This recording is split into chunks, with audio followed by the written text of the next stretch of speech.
My name is Ava Sterling, and at 32 years old, I am the founder and CEO of a global chain of luxury hotels, the kind of places people dream of staying in just once in their lives. I started out as a hospitality student with nothing but ambition. Today, I oversee 18 properties spanning 3 continents. And yet for years, I still found myself chasing the approval of parents who never once supported my dreams. So when my phone lit up with that text from my father, I could only stare at it in disbelief. Your presence is not requested at our 5-star event. The sheer audacity of it was almost comical. Their 5-star event. I allowed myself a small, sharp smile as I picked up my phone. Security, I dictated calmly. Please cancel all VIP privileges for the Sterling family, effective immediately. If you're tuned into this story, I'd love to know where you're watching from, so drop your city in the comments.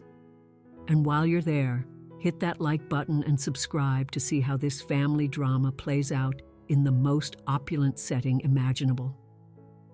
Growing up in Greenwich, Connecticut, my childhood was a portrait of affluent perfection, at least from the outside. Our sprawling colonial home, with its perfectly manicured gardens, and my parents, Richard and Eleanor Sterling, were the embodiment of upper-crust success.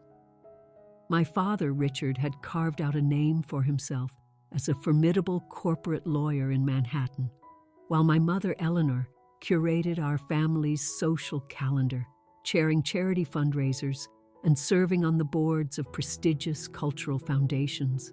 From a young age, the message was crystal clear. In the Sterling household, reputation and status were paramount.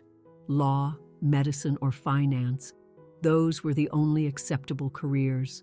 Hospitality, as my father would often say with a dismissive wave of his hand, was glorified service work. My obsession with hotels began during our annual family trips. While my parents mingled with other power couples by the resort pool, I would slip away to explore the grand lobbies, completely captivated by the controlled chaos. The flawless choreography of bellhops, concierges, and housekeepers working in perfect sync was mesmerizing. "Ava, stop pestering the staff with your endless questions," my mother would chide, pulling me away. They have jobs to do, but I was relentless. I collected hotel stationery, studied the fire escape maps on the back of room doors, and made meticulous notes about the amenities. By the time I was 12, I could articulate the subtle differences between a basic turn-down service and the elaborate bedtime rituals of a world-class hotel. My bedroom transformed into a strange museum of hotel memorabilia, branded pens, do not disturb signs, and a vast collection of tiny shampoo bottles that housekeeping staff would slip me when I asked nicely. "It's just a phase," Dad would assure Mom, in what he thought were hushed tones. "She'll outgrow this foolishness and find a serious pursuit." High school was a string of academic achievements. I was captain of the debate team, editor of the school paper, a straight-A student, but none of it registered unless it pointed toward their predetermined future for me. When I won a statewide essay competition on the topic of innovation in the customer service sector, my father barely glanced up from his legal documents.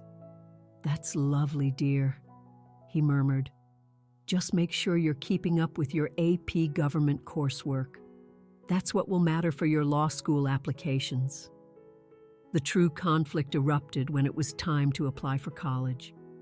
As my parents strategically left brochures for Yale, Harvard, and Columbia's pre-law programs on the kitchen table, I was secretly filling out applications for the nation's top hospitality management schools. The acceptance letter from New York University's Tisch Center for Hospitality was the first to arrive. I can still feel the weight of that thick envelope in my hands, my fingers trembling as I tore it open. It felt like a key to the life I actually wanted. When I presented it to my parents in the living room, the atmosphere turned glacial.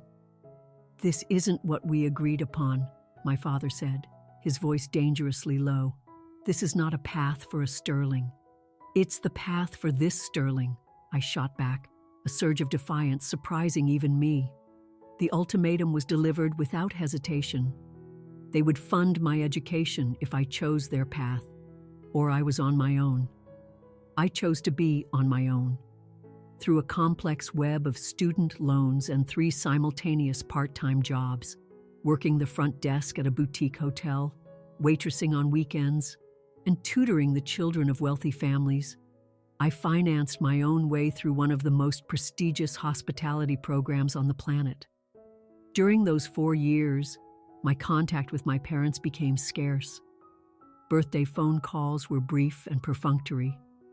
Holiday visits felt like walking on eggshells. When I graduated with top honors, my parents were conspicuously absent. They had, as my mother explained over the phone, chosen to attend my brother Leo's law school graduation, which happened to be on the very same weekend. "We're sure you'll understand, darling," she'd said. "This is such a major milestone for him." The subtext was deafening. His achievement was more valid than mine. That day, something inside me hardened. As I sat alone after the ceremony, watching other graduates surrounded by their beaming families, I made a silent vow to myself. One day, they would regret underestimating me. I had no idea just how prophetic that vow would be, or how vast the chasm between us would grow in the years that followed. Armed with my NYU degree and a resolve forged in the fire of parental disapproval, I moved to Manhattan and took my first job as a front desk associate at the Luminary, a chic hotel in Soho. The salary was just enough to cover my share of a cramped apartment in an outer borough that I shared with 2 other aspiring hoteliers. But I was finally where I belonged. I worked insane hours, volunteering for the dreaded overnight shifts, covering for sick coworkers, and absorbing every detail of the hotel's operation. Sleep was a luxury I could rarely afford. While my colleagues griped about entitled guests, I saw every complaint as a chance to hone my problem-solving skills. About 6 months in, a high-profile guest had a full-blown meltdown over his room assignment. As he was verbally tearing into my colleague, I stepped forward with a creative solution that not only diffused his anger, but also converted him into a lifelong customer. What I didn't know was that Isabella Rossi, the regional director for Zenith Hospitality, was standing in the lobby and had witnessed the entire interaction. "You managed that with extraordinary poise," she said, approaching the desk after the guest had departed. "What's your name?" That single encounter was a turning point. Isabella became my mentor, seeing a spark in me that I hadn't even fully recognized in myself. She started including me in management meetings, asking for my opinions on how to enhance the guest experience.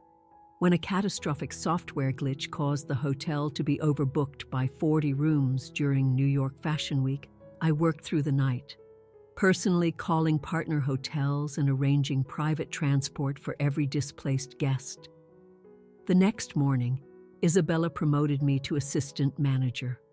I called my parents, a flicker of hope in my chest that this first real promotion might finally earn a shred of recognition. "Assistant manager," my father chuckled. "So you're still playing innkeeper. When are you going to get serious about your future, Ava?" I hung up the phone and wept in a supply closet for 10 minutes. Then I splashed water on my face, fixed my makeup, and walked back onto the floor with a perfect smile. Their approval was no longer the goal, I told myself. It was a lie, but a necessary one to survive. Isabella continued to assign me special projects, pushing me to grow. When Zenith's flagship property in Denver started to see a sharp decline in occupancy rates, she suggested I take a temporary transfer to help orchestrate a turnaround. "This could make or break your career," she cautioned. The team there is old school and resistant to change, and the market is brutal. When do I leave? I asked, without a moment's hesitation. My parents, predictably, saw it as yet another poor decision. Jumping from one job to another shows a lack of commitment, Ava, my mother lectured during a rare phone call. A stable career is built on loyalty. In Denver, I launched an aggressive marketing strategy targeting the burgeoning local arts scene and adventure travelers. I completely overhauled the hotel's food and beverage offerings and implemented a new, rigorous training program for the entire staff. Within 9 months, occupancy had soared by 40%, and our revenue per available room was the highest in the market. The property went from being Zenith's biggest liability to its star performer. My success caught the eye of Zenith's CEO, James Hartford, who personally invited me to join the company's elite executive fast-track program. At 25, I was the youngest person ever accepted. "When are you going to find a real career?" my father asked over Thanksgiving dinner after I shared the news. "This hotel management thing is fine for now, but you can't build a legacy on service." After that night, I stopped telling them about my professional life. Over the next 2 years, I ascended through Zenith's corporate structure, all while secretly nurturing my own vision. I maintained a private file on my laptop, a detailed business plan for acquiring and reviving underperforming boutique hotels. Every night I would refine the plan, study market analyses, and scout potential properties that aligned with my philosophy. When Isabella introduced me to a consortium of investors who were impressed with my track record at Zenith, I was prepared. My presentation, honed by countless nights of practice in front of my bedroom mirror, was flawless. To my utter shock, they agreed to fund my first venture. At 27, I signed the papers to acquire my first property, a once majestic but now neglected hotel in Charleston, South Carolina. The weight of the debt was staggering.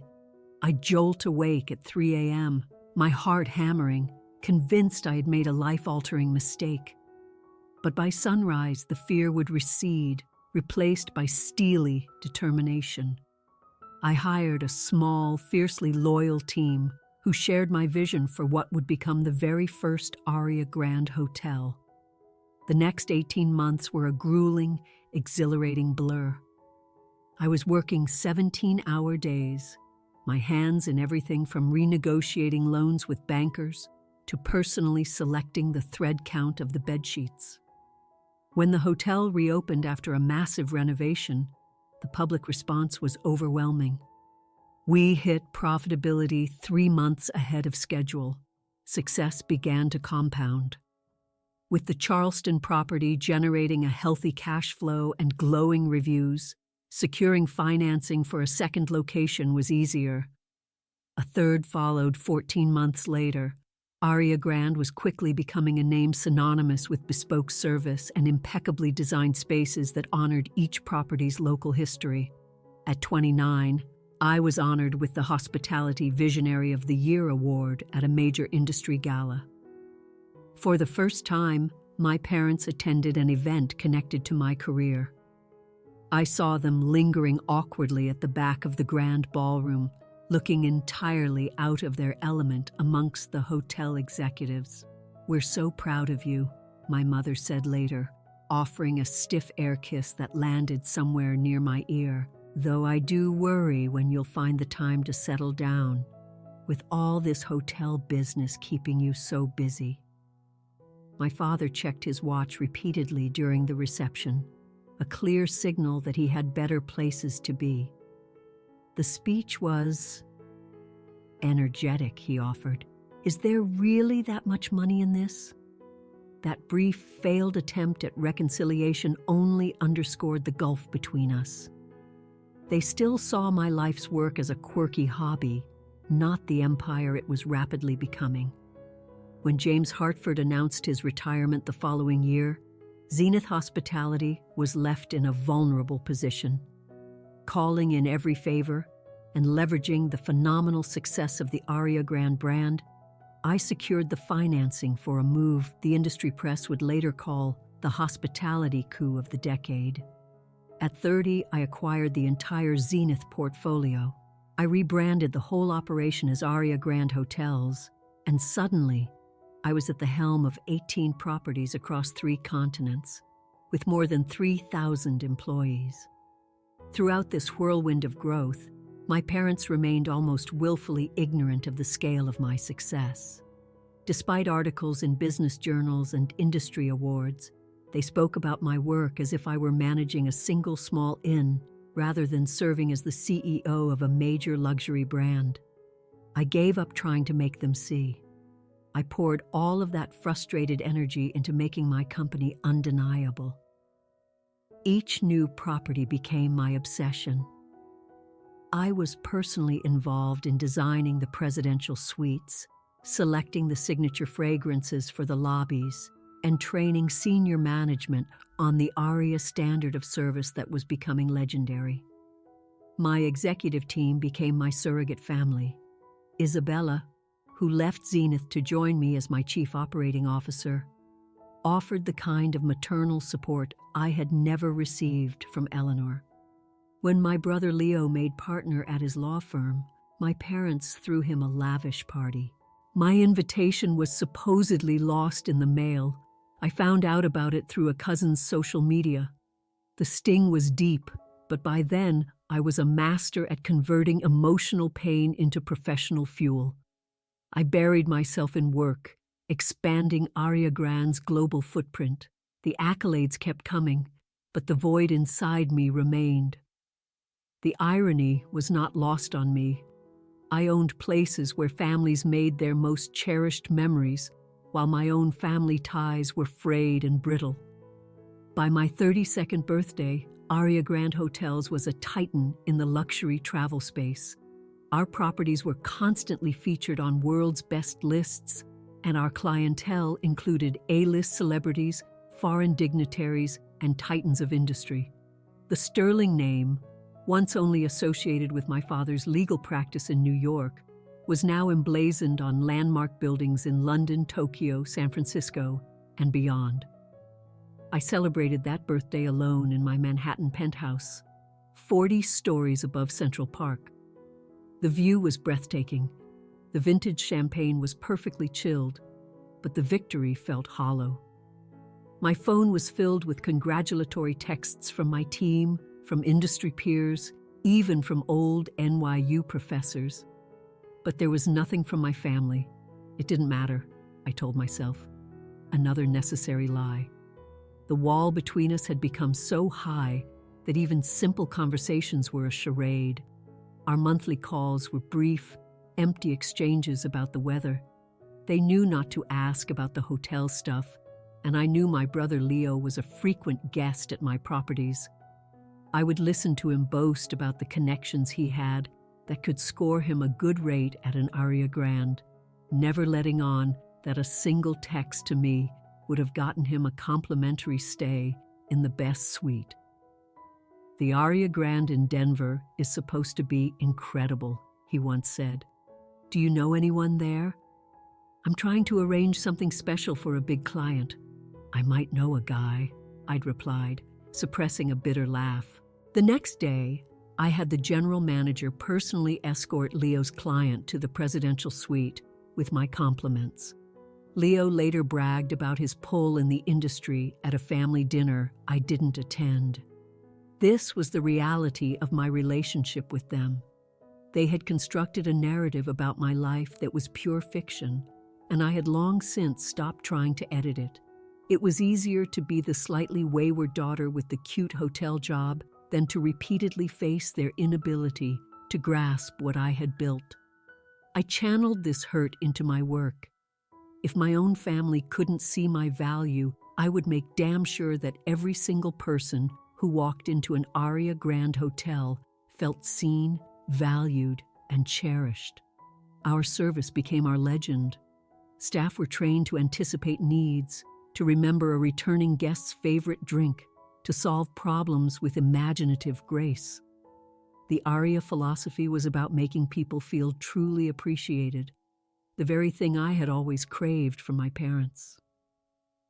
"You've built something incredible, Ava," Isabella remarked during a late-night strategy session. "But when was the last time you did something for Ava the person, not Ava the CEO?"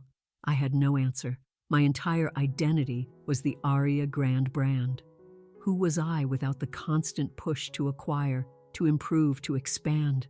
The question hung in the air, unanswered. When our 18th property, a historic landmark building in Boston that I had dreamed of acquiring since my college days, finally opened after a 2-year renovation, I should have been ecstatic. Instead, I felt a strange sense of detachment at the grand opening gala. As I stood on stage, accepting praise from the mayor and tourism board, my eyes scanned the crowd out of pure habit, half expecting to see my parents, even though I hadn't invited them. Their absence was a familiar ache. The Boston property was a homecoming, an Arya Grand in the city where I'd always felt like an outsider. A part of me fantasized that my parents might see it, that the scale of it might finally click. Another part dreaded the inevitable disappointment if they still failed to understand. Life soon settled back into its grueling rhythm of international flights and 18-hour days. I kept apartments in New York, London, and Tokyo, but home was an abstract concept. The news of my sister Chloe's engagement came via text one morning as I was going over quarterly earnings. Chloe was 5 years younger, the baby of the family, who had followed a conventional path as a teacher. We were close as kids, but my career had created an ocean between us. Brian proposed, "Wedding next spring. Would love you to be a bridesmaid if your hotel stuff isn't too crazy. Miss you." I stared at the screen, a surprising wave of emotion washing over me. Despite everything, she wanted me there. Maybe some family ties were still salvageable. My reply was instant. "Yes, of course, so happy for you. Tell me when and where." I had no idea that this wedding would ignite a family firestorm that had been smoldering for years, or that it would force me to finally confront the true cost of my success.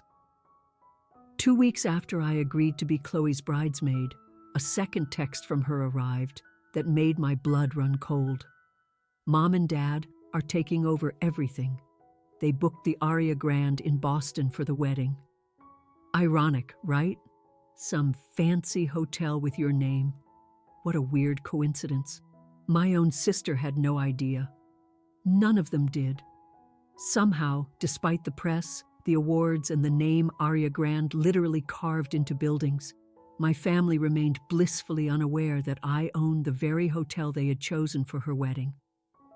For a second, I thought about calling Chloe and telling her everything. But something stopped me. What if this was the moment? What if they could experience the Arya standard, fall in love with what I had built, and then find out it was mine? It was a risky, perhaps foolish idea. "Sounds gorgeous," I typed back. "Can't wait." That decision set off a chain reaction. Days later, the booking confirmation popped up in my system. Sterling Family Wedding, Boston Property, Spring 2024. As CEO, I got automatic alerts for any high-value bookings, and my family's event, with its massive room block and ballroom rental, certainly qualified. I called Marcus Thorne, the general manager in Boston. "Your family has booked the hotel, and they don't know you're the owner?" he asked, his confusion understandable. "Correct," I said, "and for now, I want to keep it that way." "May I ask why, Ms. Sterling?" It was a fair question. "I just need to see this through," I said vaguely. "Please ensure they receive nothing less than our absolute best service, but under no circumstances is my connection to the property to be revealed." Marcus, the consummate professional, simply said, "Of course. Consider it done." For the next month, I received a stream of updates on the wedding preparations. My parents toured the property, met with my event staff, and began making arrangements, completely oblivious to the fact that their estranged daughter was the one signing off on every request. The first real-time encounter happened during their initial site tour. I watched from the management office on the security feed as my family swept into the lobby. Chloe was glowing, her fiancé Brian looking suitably awestruck. My parents, however, immediately began inspecting the premises like health inspectors.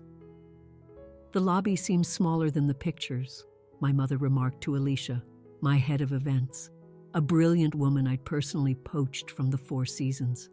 "And these floral arrangements are a bit much," my father added, gesturing to the signature display of orchids I had a top florist refresh twice a week. I watched as Alicia, with saintly patience, guided them through the hotel. When they arrived at the grand ballroom, a space whose historic 19th century details I had spent millions preserving, my father immediately went on the offensive. "This standard package is simply not acceptable for our daughter's wedding," he declared. "We will require significant upgrades, given the scale of our event." Alicia's eyes flickered toward the hidden camera, knowing I was watching. I sent her a quick text. "Offer them the Aria signature package, standard rate." The signature package, normally reserved for our most elite clientele at a premium price, included a host of unbelievable luxuries. It was a ludicrously generous offer, but I wanted Chloe's day to be perfect, even if I had to swallow the cost of my parents' arrogance. As the planning wore on, their demands grew more outrageous. They wanted complimentary suite upgrades for 20 family members. They requested specialty menu items that weren't on our catering list. They demanded the reception be extended by 2 hours free of charge. Each request would have been met with a firm no for any other client. I approved every single one, watching from afar as my team bent over backwards to accommodate their increasingly entitled behavior. Chloe, to her credit, seemed mortified. During one meeting, after my father had loudly berated a junior staff member over the specific shade of ivory in the sample napkins, I overheard her apologize.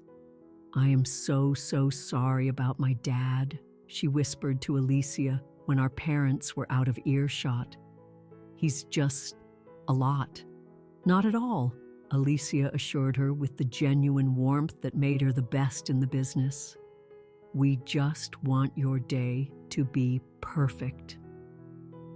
As the wedding weekend drew near, I flew to Boston, ready to play the part of the bridesmaid while secretly running the entire operation.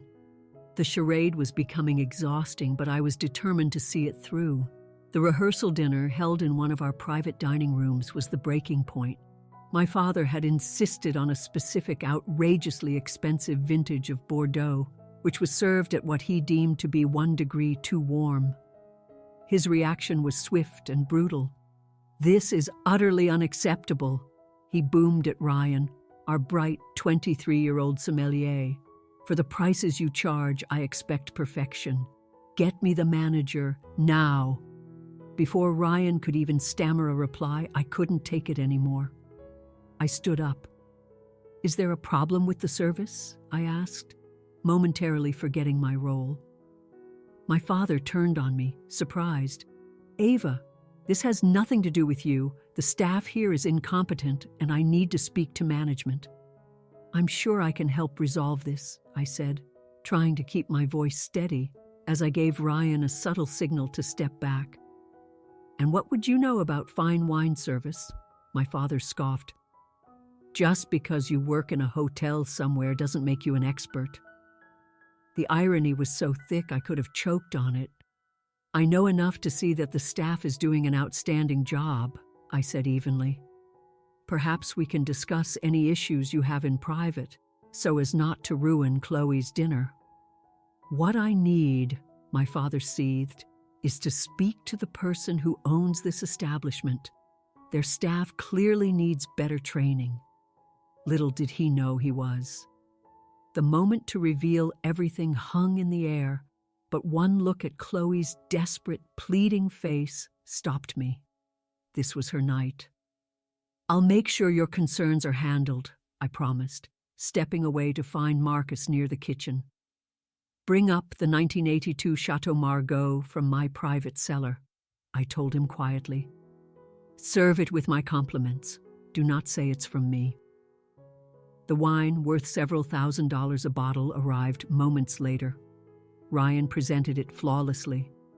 My father, stunned into silence by the gesture, accepted it without another word.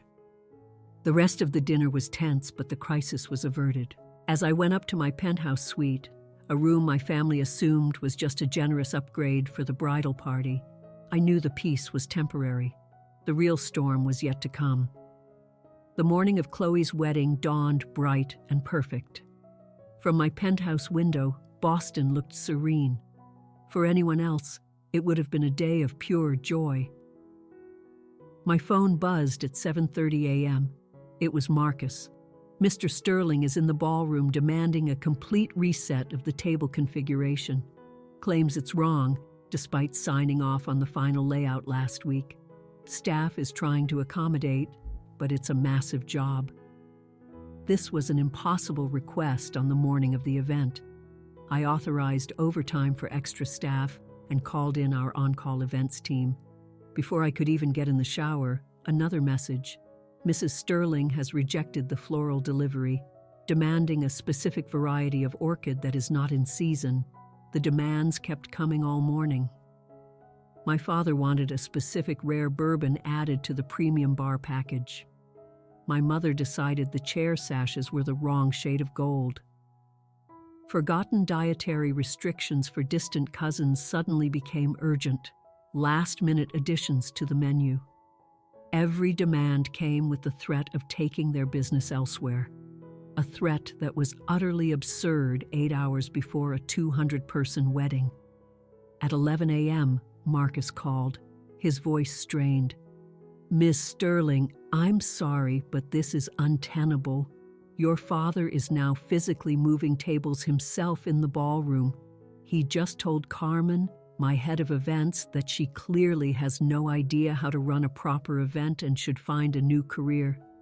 Carmen was a 20-year industry veteran I had personally recruited from the Mandarin Oriental. Hearing that my father had spoken to her that way made something inside me snap. "I'm on my way down," I said. "Assemble the executive team in the presidential suite. It's time to end this." I changed out of my robe and into a sharp business suit, forgoing the bridesmaid dress that hung in my closet. I sent a text to Chloe. "Need to speak with Mom and Dad, urgently, about the wedding. Can you send them to the presidential suite? I'll explain later." "What's going on?" she replied instantly. "They're terrorizing the staff. Just trust me," I wrote back. "This is important." 20 minutes later, my parents swept into the presidential suite, visibly annoyed. Their irritation turned to confusion when they saw me standing there, not with my sister, but with Marcus and 5 other senior executives. "Ava, what is all this?" my father demanded. "We have a wedding to oversee, and this staff needs constant direction." I took a steadying breath. "I need to make something very clear," I began. "The staff you have been mistreating all weekend are not just hotel employees. They are my employees." My mother frowned. "What are you talking about? Are you working here now? Is that why you're in that suit instead of getting ready?" "I don't work here," I said, my voice unwavering. "I own here. Aria Grand Hotels is my company. I founded it. I own all 18 properties, including this one." The silence that fell was absolute. My father's face went from disbelief to confusion, then to a flicker of deep embarrassment that was quickly masked by anger. "That's ridiculous," he finally stammered. "You manage hotels. You never said anything about owning a company this size." I stopped talking about my career when it became obvious you weren't interested, I said. But yes, the name is not a coincidence. My mother sank into an armchair. You own all of this? Since when? I started the company 7 years ago with one hotel. We acquired Zenith Hospitality 2 years ago. It was in the Wall Street Journal. My father's expression hardened. So this has all been some elaborate deception? You let us book your hotel without a word? What kind of game are you playing, Ava? The accusation was staggering. A game? I have spent my entire adult life having my career dismissed and belittled by you. You have treated my staff, some of the best professionals in this industry, with utter contempt. You have made demands that no other client would dare to make, all of which I approved because I wanted my sister to have a perfect wedding. This is mortifying, my mother whispered, no doubt replaying every snide comment she'd made about the decor I had personally chosen. Just then, Chloe and Brian appeared in the open doorway. "What is going on?" she asked, her eyes wide with alarm. "Your sister has been hiding things from us," my father began. "That's not true," I cut in. "I never hid anything. You just never cared enough to ask. Do you have any idea how many awards I've accepted alone because my own family couldn't be bothered to show up?" Chloe's jaw dropped. "Wait, you own this hotel? Aria Grand is your company? Why didn't you tell me?" "Would it have made a difference?" I asked her softly. "When has anything I've ever done been good enough for them?" "This is not the time for your melodrama, Ava," my father snapped. "We have a wedding to arrange." 3,000 employees, I said, my voice rising. 18 properties on 3 continents. A company valued at $1.5 billion. I built that while you were telling your friends I had a cute little job in hospitality. The numbers seemed to finally land. My father went quiet. After a long, tense moment, he asked, "Why weren't we informed that the company had grown to this extent? As your family, we should have been kept in the loop on such matters." His question was so profoundly tone-deaf that I almost laughed. "Informed? When have you acted like family, Dad? When you cut me off for choosing my own college? When you skipped my graduation? When you forgot to invite me to Leo's party?" "We have always supported you," my mother protested weakly. "No," I said firmly. "You have tolerated me. There's a big difference." Chloe came to my side and took my hand. "Ava, I had no idea about any of this. It was just easier this way," I admitted, my voice softening. "I'm sorry I didn't tell you." My father, instead of processing any of the emotional fallout, immediately pivoted. "Well, now that this is all out in the open, I assume the family will be receiving the appropriate discounts going forward. To think we've been paying full price all this time." That single question, so perfectly him, was the final crushing blow. "That's what you take from this?" I asked, incredulous. "Not pride? Not regret for how you've treated my people? Just whether you could have gotten a better deal?" Brian, who had been silent, gently spoke up. Maybe we should move the wedding. This all feels very complicated." Yes, my father seized on the idea that might be for the best. We wouldn't want to impose on Ava's business. The way he said it was an insult. "The contract is signed," I stated flatly. "Everything is set. Then we shall proceed as clients, not family," he declared, pulling out his phone, "since that's clearly how you prefer things." A moment later, my own phone buzzed. I looked down. The text read, "Your presence is not requested at our 5-star event. You would make the family uncomfortable at Chloe's wedding. Please respect our wishes as clients." The breathtaking nerve to ban me from my own hotel at my sister's wedding left me speechless. When I found my voice, it was ice cold. "Marcus," I said, "please escort Mr. and Mrs. Sterling back to their suite. Chloe, I am so sorry. I never wanted to ruin your day. Ava, please, she started, tears welling in her eyes. It's okay, I assured her. Your wedding will be perfect. As my parents were led away, I picked up my phone and sent a message to my head of security. Please revoke all VIP access for the Sterling family, effective midnight tonight. Standard guest protocols only. I watched the wedding on the security feeds from my office. Chloe was beautiful but heartbroken. My parents played the part of the proud, gracious hosts. And at midnight, just as the reception was ending, their key cards stopped working. No more access to the exclusive club lounge, no more priority service. When my father called the front desk to complain, the night manager was perfectly polite. Do you have any idea who I am? I heard him rage on the recorded line. Yes, sir, the manager replied calmly. You are Richard Sterling, a guest in room 1214. I can send up a new key with standard access. It was a small, petty act of justice, and it brought me no comfort at all as I sat alone, high above the city, watching my family celebrate without me. The week after the wedding was a numb blur. I dove into work with a ferocity that concerned even my most hardened executives, but no one dared mention my family. The gossip blogs, however, had a field day. Rumors swirled about a hostile family takeover, a secret power struggle. Our PR team went into overdrive. I finally retreated to my New York penthouse for a weekend, but the facade of being fine crumbled the moment I walked in the door. I found myself staring at financial projections, the numbers swimming before my eyes. Isabella found me there. She didn't say a word, just gently closed my laptop. Ava, she said softly, I have watched you build an empire by turning pain into fuel.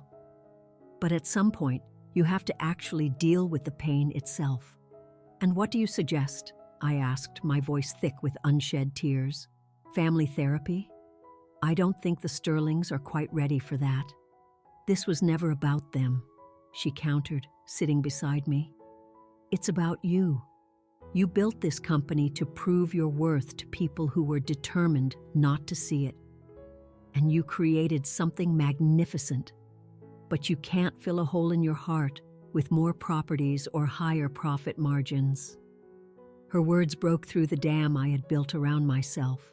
I sobbed, years of buried hurt and disappointment pouring out. Isabella just sat with me, providing the quiet, steady comfort my own mother never had. When I finally quieted, she said, Your success is real, Ava. Your company is brilliant. Neither of those things needs their approval to be true. Then why does it still hurt so much, I whispered. Because you're human, she replied, and it's time you let yourself be one. That conversation was the start of a new kind of work. The next day, I made 2 calls, one to a therapist specializing in family trauma and one to Chloe. She answered on the first ring. Ava, I've been trying to reach you. Are you okay? Not really, I admitted, the honesty feeling strange and new, but I'm working on it. The honeymoon was overshadowed, she confessed. I had no idea, Ava, about how they've treated you. What they did was unforgivable. Have you spoken to them? Yes, she sighed. Dad is still furious about the keycard incident. The absurdity of it made me laugh. Of course he is. I don't want to lose you again, Chloe said, her voice firm. Whatever happens with them, I want my sister back. That simple statement was worth more than any hotel in my portfolio. Over the next few months, I kept my distance from my parents and focused on therapy. It was painful work, untangling my self-worth from my professional achievements. Success was my armor, I told my therapist. If I was impressive enough, it wouldn't matter that they didn't value me. And now? She asked. Now I'm realizing no amount of armor can heal the wound underneath. Only I can do that. I started making changes. I launched the Aria Grande Foundation, funding scholarships for first-generation students in hospitality. I started mentoring young entrepreneurs whose families didn't support their dreams. And for the first time, I started building a life outside of boardrooms. I reconnected with old college friends. I accepted a dinner date with Sebastian, the architect who had designed our Tokyo property, and found myself enjoying a conversation without mentally drafting emails. "You seem different," he noted over dessert. "More present." "I'm trying to be," I admitted. 6 months after the wedding, I got an email from my mother. The subject was just, "Saw this." It was a link to a Forbes profile on me and the Aria Grand brand. The email itself had one line, "We had no idea it was this significant." After a long time, I replied, "There's a lot we don't know about each other. Maybe we can change that." It was a fragile start. My father's first email was about tax strategies for the company. I suggested we meet for coffee on neutral ground. The meeting was awkward. My father talked about the stock market. My mother commented on the cafe's decor. "I didn't come here to talk about interest rates," I finally said. "I came here to see if we can start rebuilding a relationship." My father shifted uncomfortably. "We've always wanted a relationship with you, Ava." Instead of arguing, I just said, "I'm here now. Can we start from today?" My mother reached across the table and took my hand. "We'd like that," she said. My father gave a stiff nod. It was a beginning. A year after the wedding, I stood on the balcony of our newest hotel, overlooking the Eiffel Tower in Paris. This project had been different. I had delegated more, trusted my team, and slept regular hours. Sebastian joined me on the balcony. "Congratulations," he said, kissing my head. "It's magnificent." "I designed this one with joy," I told him, "instead of with something to prove. It makes all the difference." My phone buzzed. It was a text from Chloe with an ultrasound picture. "It's a girl. You're going to be an aunt."